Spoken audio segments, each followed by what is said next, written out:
Hey everybody. So, I had a dream that's very encouraging to me personally, and I wasn't sure if I was supposed to share it if it pertains to other people or not. And so I decided I was or I did go and muscle test. And I made sure to clear any resistance first so that I got, an accurate answer, but and again, there's nothing wrong with muscle testing if it's pertaining to your own body or being, or if it's a present or past experience, because that is data that is already in your own psyche, your own subconscious. Okay, I'm not seeking special power or special knowledge pertaining to the future or anything like that. Okay, anyway, so I muscle tested, and yes, this dream is for the body of Christ, not just me personally, although I do believe it is for me personally, obviously.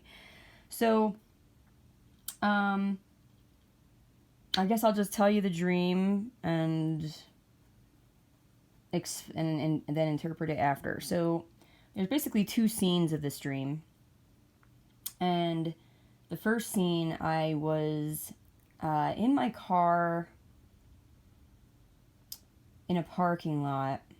Actually, there might have been a third scene, but nonetheless, I knew that I had attended like a supplementary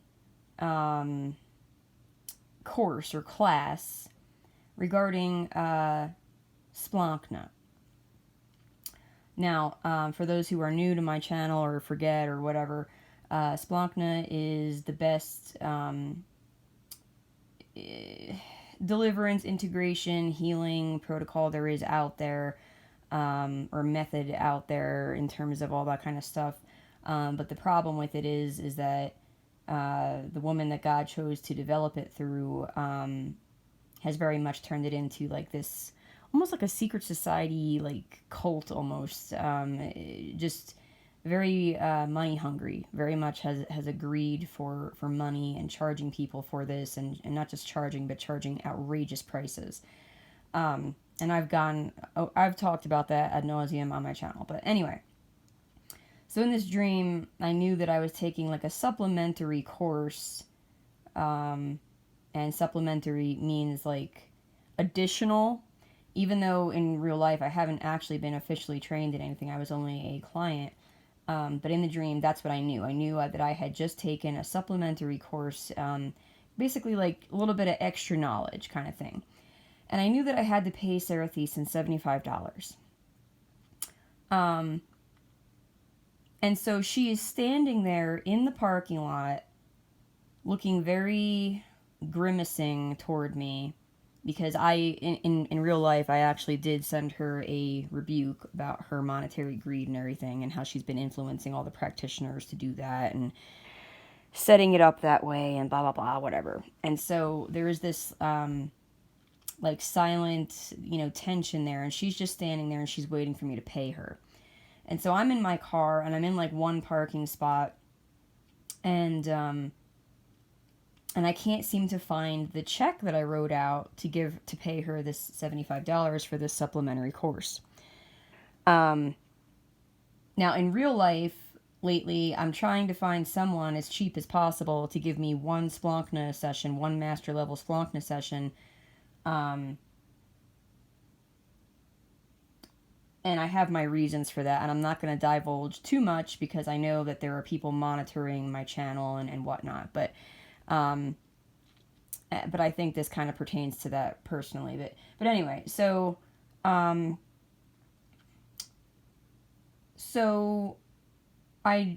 start my car, and I like, without even hitting the gas, I just kind of idle over to another parking spot.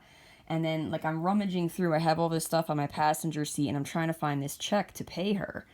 And, I don't like having to pay her, but, it is what it is, and I know I have to pay her. And so I finally find the $75 check. And it was so I don't know if any of you are familiar with what resume paper looks like, or the packaging, but when you buy resume paper, it comes in like a hard, I mean, like not like rock hard, but it comes in a like cardboard box to kind of like protect the paper, whereas your normal printing paper, it just comes in that flimsy cellophane plastic. And so I finally like opened up my box of resume paper, and there was the check, which was kind of interesting.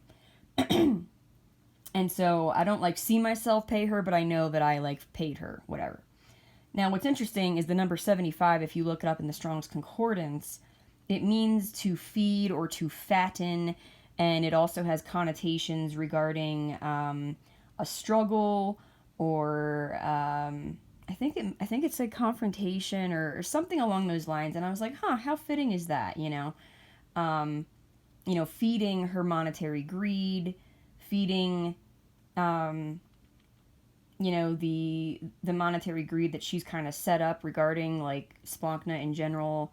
And there's tension there because I've called her out and I've rebuked her, whatever. So that was the first scene of the dream. So the second scene of the dream, I'm now in like a supermarket. There's like a grocery store / Walmart, kind of whatever, just this big supermarket. And, I walk over from like the entrance area and into this other little area that's kind of like, it's toward the front of the store, but it's kind of like off to the side, kind of. And, like, there's not much traffic there, so to speak, in terms of people being there. But anyway, it was an open area, but it was as if it was like the like break room area. And so there's a couple people there with me, and there's a male, and he is going into his little like locker. And I'm sitting at this little tiny table, a table that maybe could have sat, I don't know, 4, 5, 6 people, if that. And my purse is on the table, and there's like a pocket in my purse, and I pull out this like stack, this like folded in half, like wad or stack mixture of cash and checks. And so the guy that had just gone into his locker, I lay out this stack and I ask him, hey, can you examine these dollars and tell me if there's anything special about them, in the sense of like, are these like collector item dollars? Like are they worth more than they normally would be worth, kind of thing, And he looks at them and basically says, no, there's nothing special about these, Although I have to say they looked kind of special, but whatever. So I'm like, oh. And so I kind of have this like slight confusion as to like, well, why am I holding on to this cash? Like it was as if I had it like stored away in this one particular pocket in my purse, like I was like saving it or something. Like it was like stored away, it was reserved, it was hidden. And then I start looking at all these like checks, and they're about the same size as like a dollar. They're the size of like a personal check. But I mean, like, there's like a stack of them, and they're all kind of mixed together. And so I start writing out, like, what do you call it? Deposit slips. And you know how on like the back of a check, you have to endorse it. And so I was writing for deposit only. And in the dream, I was actually writing on like carbon paper, because you know how sometimes some people can have like the carbon copies of their checks and whatever. But like bottom line, what I knew in the dream was that I was like preparing all of this to be deposited. Like I was about to come into this money, or be able to access this money, be able to use this money, And I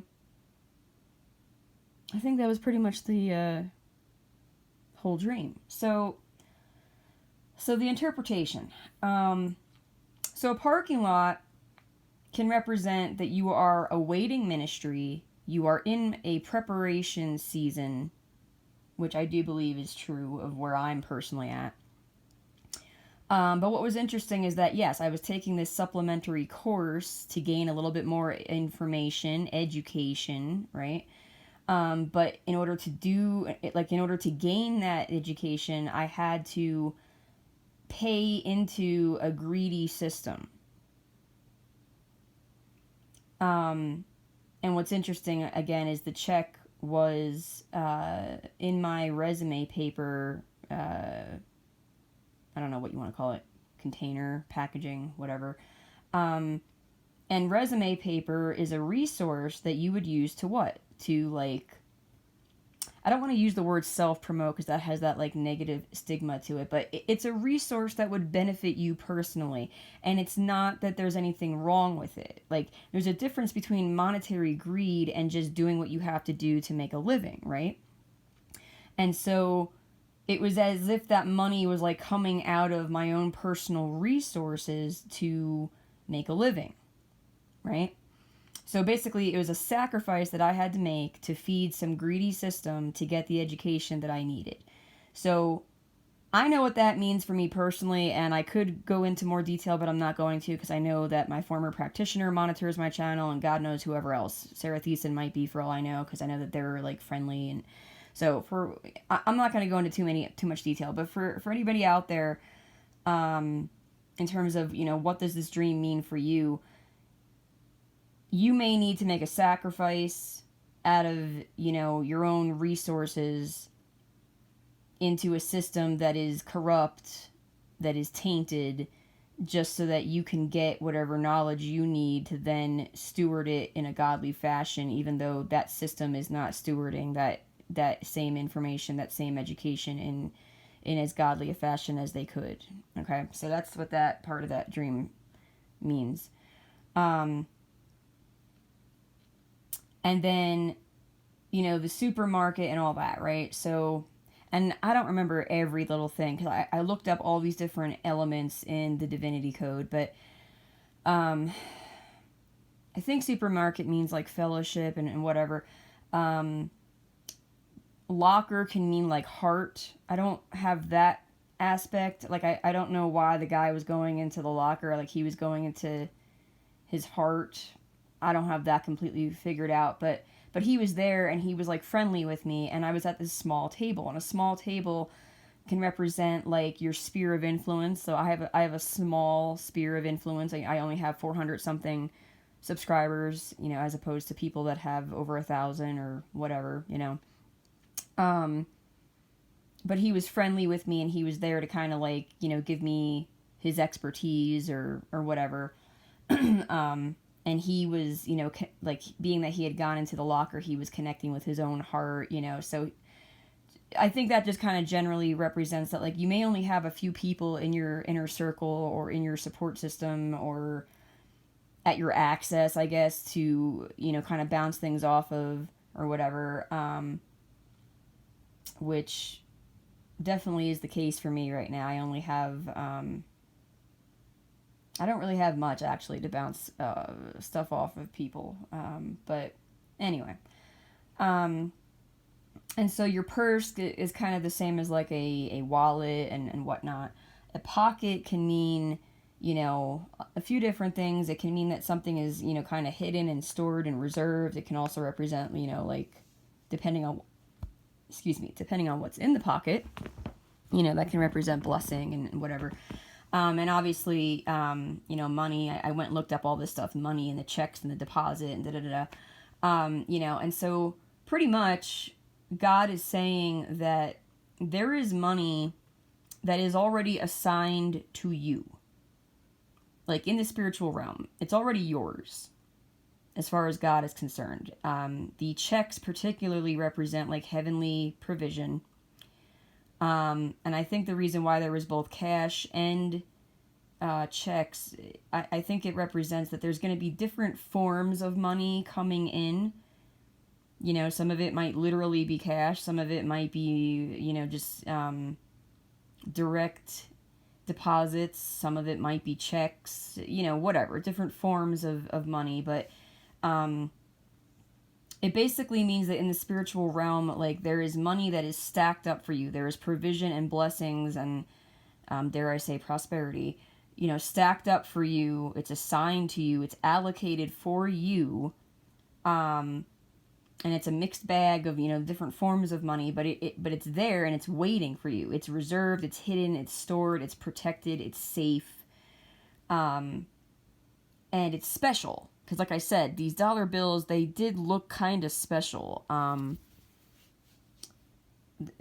They looked a little bit different in like a good way from like your normal dollar bills. But when I asked the guy, hey, are these special? Are these like collector items? Are they worth more than they normally would be worth? he said no. And I think the point of that was to say, like, this isn't for you to, like, just hold on and let it collect dust.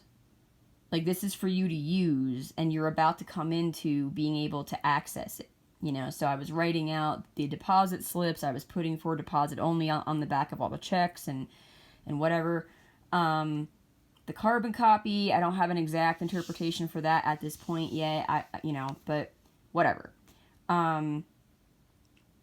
But just in general, I think the general message here is that some of you are in a preparation season, you're awaiting ministry, you might have to make some financial sacrifices here and there just to get whatever tools in your tool belt so that you can then go about the ministry that God has for you or whatever plans he has for you. But there is a stack of blessing, financial provision, whatever, that is waiting for you. It's assigned to you. It's allocated to you. It is protected. It is safe. You can count on it. You can have faith. I think this was a message of encouragement for myself and others that God is going to provide. And if you go on YouTube and look at the general theme right now, that is a theme right now. And I know in general a lot of people say that like constantly, but I've just noticed that there is a theme of that, like right now, particularly with some people that I do find credible. You know, Kay Nash, when I first started to listen to her, I questioned her a little bit. I tested her, but I do find her to be credible. And she was saying that, you know, some blessings are going to be coming. How she phrased it in her Easter video was next week. So I don't know if she meant this week or literally next week. But when I read these titles or listen to a few of them, they are resonating in my spirit as true. And then God gives me this dream on top of it. So I do believe that God is saying that, like, he is about to, dare I say, do this, you know, wealth transfer thing, at least to some extent. He's about to provide. He's about to provide the finances, etc. We just have to keep walking in faith and just wait. But I think God is trying to tell us, you know, just to have that faith, to have that confidence, that he is there, he is our provider, he has not forgotten, and he is going to come through. You know, it's just gotta wait for it. Which reminds me of that verse, I don't remember, is it Hosea, Amos, Joel, one of those, I always get those all mixed up, I think it's Hosea. But it says, you know, though it tarry, wait for it. Which, by the way, you know, everyone loves to joke and, you know, use that, like, line, that, like, joking, playful line of, you know, wait for it. Where do you think that came from? It came from Scripture, just like a lot of sayings do. But anyway, yeah, so let that be an encouragement to you. If you're waiting on money, it's coming. It's there. Just gotta wait for it. So, all right, I bless you all in Jesus' name.